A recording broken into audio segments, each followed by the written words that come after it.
Bonjour et bienvenue dans cette vidéo explicative de la question numéro 2 du petit-déj neuro.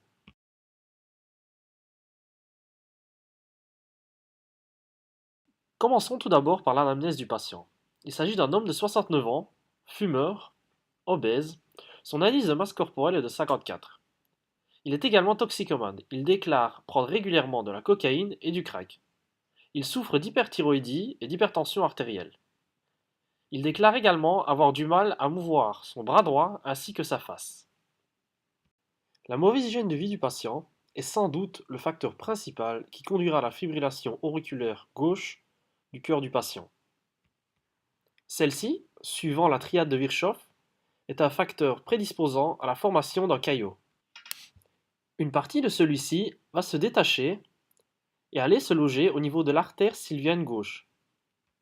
Le trajet est le suivant: oreillette gauche, ventricule gauche, aorte ascendante, crosse de l'aorte, carotide commune gauche, carotide interne gauche, et enfin, artère sylvienne gauche.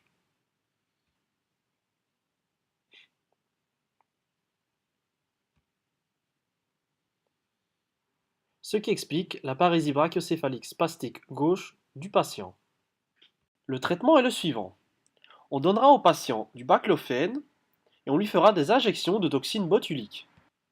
Le Botox inhibe la libération d'acétylcholine, qui est le neurotransmetteur au niveau des plaques motrices.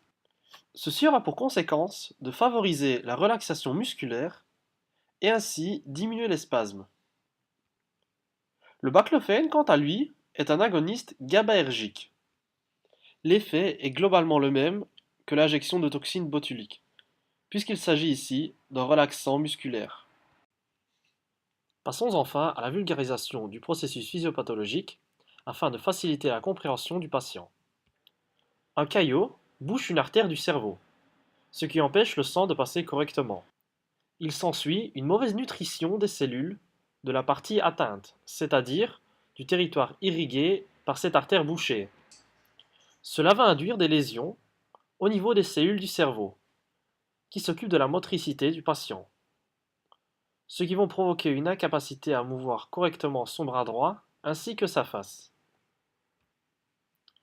Pour y remédier, on lui prescrira des médicaments qui décontractent les muscles. Merci pour votre attention.